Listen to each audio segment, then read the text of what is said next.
Hello everyone. आप लोग के बहुत सारे डाउट आ रहे थे कि हम लोग इंटर्नशिप कैसे लें अगर हम लोग सेकंड ईयर या थर्ड ईयर में हैं। और एक बहुत जेन्युइन डाउट आता है लोगों के मन में कि अगर आपके पास कोई स्किल्स नहीं है तो आप कैसे इंटर्नशिप के लिए अप्लाई करें, और अगर आप अप्लाई कर भी रहे हैं तो किस कंपनी में अप्लाई करें, और अगर आप किसी कंपनी में अप्लाई कर रहे हैं तो वो कंपनी वाले आपको क्यों सेलेक्ट करेंगे। तो ये सब कॉमन डाउट्स है वह इंटर्नशिप के लिए अप्लाई करने जाते हैं। तो आज हम इस वीडियो में यही डिस्कस करेंगे कि आपके पास अगर कोई स्किल्स नहीं है तो भी आप इंटर्नशिप के लिए अप्लाई कर सकते हैं या नहीं कर सकते, और कर सकते हैं तो कैसे कर सकते हैं। तो हाय, दिस इज प्रेरणा और आज हम लोग इस वीडियो में देखेंगे कि आप इंटर्नशिप के लिए कैसे और कहाँ से अप्लाई कर सकते हैं।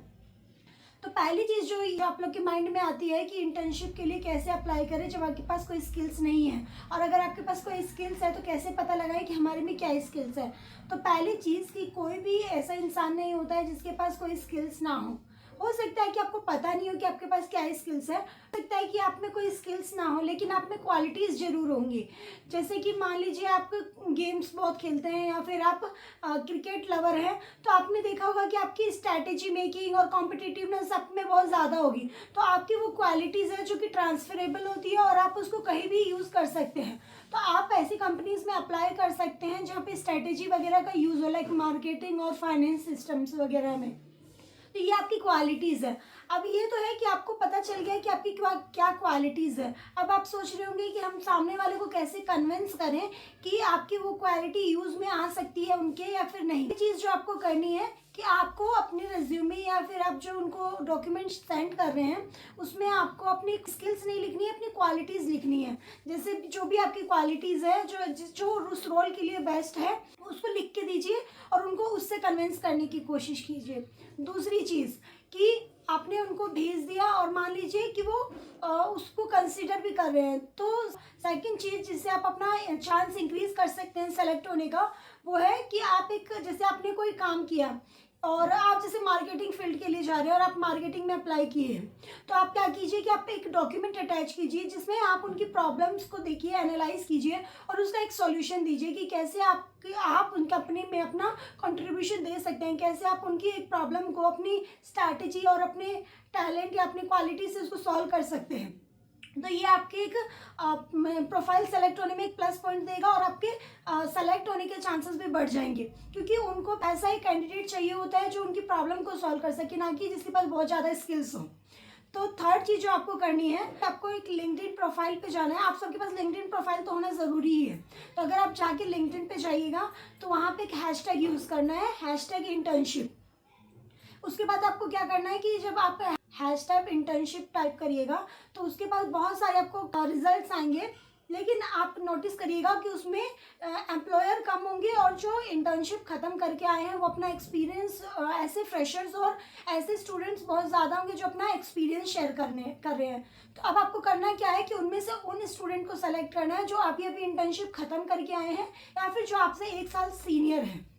उसका बेनिफिट ये है कि अगर जैसे मैंने इंटर्नशिप ख़त्म की तो मुझे अपने रोल पे, अपने जो पोजीशन है जो वैकेंट हुई है उसकी जगह पे किसी को रिप्लेस करना होगा, मुझे कोई रिप्लेस करना होगा। तो अगर मैंने जिस मैनेजर या जिस कंपनी के साथ काम किया है उसका जो कॉन्टैक्ट पर्सन होगा, लाइक HR और मैनेजर, तो मैं उसको रेफ़र कर सकती हूँ आपको। तो ये आपके लिए एक प्लस पॉइंट हो जाता है कि आप डायरेक्टली उस एम्प्लॉयर या फिर उस कंपनी के मैनेजर और उससे डायरेक्ट कॉन्टैक्ट बना सकते हैं और फिर आप अपना इंटरव्यू देके उसको अगर पसंद आए तो आप सेलेक्ट हो सकते हैं। तो इससे एक जो आपका गैप होगा वो रिड्यूस हो जाएगा और आपके सेलेक्ट होने के चांसेस भी बढ़ जाएंगे। और एक आपको एक रेफरल मिल जाएगा, क्योंकि वो जिससे आप एक रेफरल ले रहे हैं वो पहले ही उस मैनेजर के साथ काम कर चुका है, तो उस मैनेजर को पता रहेगा कि इसने रेफर किया तो वो अच्छा ही बंदा होगा।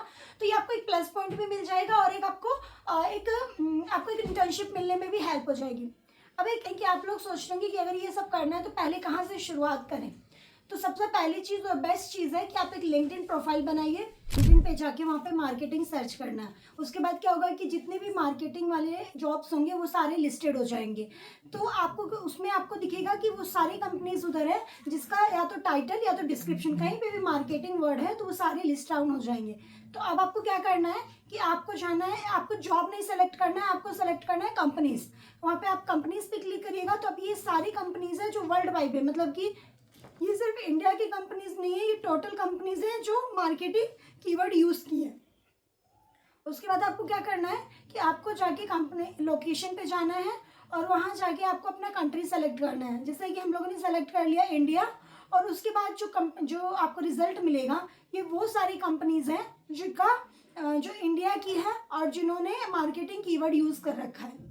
अब आपको थर्ड चीज़ क्या करनी है, और जो इम्पोर्टेंट है, आपको जाना है कंपनी साइट पे, और वहाँ पे जाके वहाँ पे आपको स्ट्रेंथ सेलेक्ट करनी है। अब आप एज ए शरिया, एज ए स्टूडेंट, आप सब यही सोचते हैं कि आपको अमेजोन, गूगल या माइक्रोसॉफ्ट जैसी कंपनी में इंटर्नशिप करना है, लेकिन ये पॉसिबल है नहीं, क्योंकि या तो आपके पास बहुत सारी स्किल्स होनी चाहिए, या तो फिर आपको अगर एज अ फ्रेशर जॉब करना है तो अगर आप सबको ही बड़ी बड़ी कंपनी में ही इंटर्नशिप करिएगा तो जो छोटी कंपनीज है, जो फास्टेस्ट ग्रोइंग कंपनीज है या फिर स्टार्टअप्स कंपनी है, उसमें कौन अप्लाई करेगा।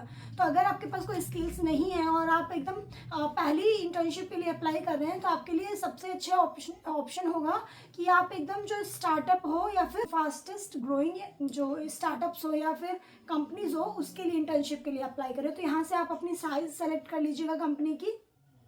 उसके बाद ये वो सारी कंपनीज हैं जिस मतलब जो आपके रिजल्ट को फिल्टर करके आएगी। उसके बाद आपको क्या करनी है, एक और इम्पोर्टेंट चीज़ कि आपको जाके वहाँ पे सेलेक्ट करना है जॉब लिस्टिंग। अगर आप फिल्टर में जाइएगा वहाँ पे आपको मिल जाएगा जॉब लिस्टिंग। ये वो सारी कंपनीज है जिन्होंने जॉब के लिए कैंडिडेट हायरिंग के लिए ऑप्शन दे रखा है। अभी आप चीज़ याद रखिएगा कि ये वो कंपनीज नहीं है केवल जिन्होंने इंटर्नशिप के लिए ही जॉब ओपनिंग की है, ये वो सारी कंपनीज है जिन्होंने जॉब ओपनिंग की है। वो इंटर्नशिप भी हो सकता है, पार्ट टाइम भी हो सकता है और फुल टाइम भी हो सकता है। अब आपको क्या करना है कि आपको जिस कंपनी में अप्लाई करना है उस कंपनी की प्रोफाइल में जाइए, वहाँ पे आप सेलेक्ट करिए पीपल्स को। पीपल के अंदर आपको वो सारे कैंडिडेट, वो सारे एम्प्लॉयज़ मिल जाएंगे जो उस कंपनी के लिए काम कर रहे हैं, और वहाँ पे जाके आप एचआर की प्रोफाइल ढूंढकर आप उसमें अप्लाई कर सकते हैं। सेकंड चीज़ आप क्या कर सकते हैं कि आप वहाँ पे एक पर्पल कलर का टैग देखिएगा जो जो जनरली उन लोगों की होती है जिसको ये रेस्पॉन्सिबिलिटी दी गई है हायरिंग के लिए। जैसे कोई ओपनिंग होती है तो किसी स्टार्टअप कंपनी में किसी पर्सन को एक रेस्पॉन्सिबिलिटी दी जाती है कि वो हायरिंग करे, तो आप उनसे जाके रीच आउट कर सकते हैं, या तो फिर वो आप एचआर से डायरेक्टली जाके कांटेक्ट कर सकते हैं। अगर आपके एक्सपीरियंस और आपके स्किल्स के बेसिस पे अगर कोई ओपनिंग होगी तो वो उसके लिए आपको रेफ़र कर देंगे। अगर नहीं होगी और आपको उनको पसंद आया, आपके टैलेंट और आपके स्किल्स उनको अच्छे लगे, तो आपके रोल के हिसाब से वो एक जॉब क्रिएट भी कर सकते हैं। तो ये सब उनके हाथ में होता है, तो आप जाके डायरेक्टली उनसे रीच आउट कर सकते हैं। तो ये है ईजी तरीका और वेरी इफेक्टिव तरीका है कि अगर आप किसी इंटर्नशिप के लिए एज अ फ्रेशर और विद नो स्किल्स अप्लाई करना चाहते हैं। तो hope you like this video. Thanks for watching.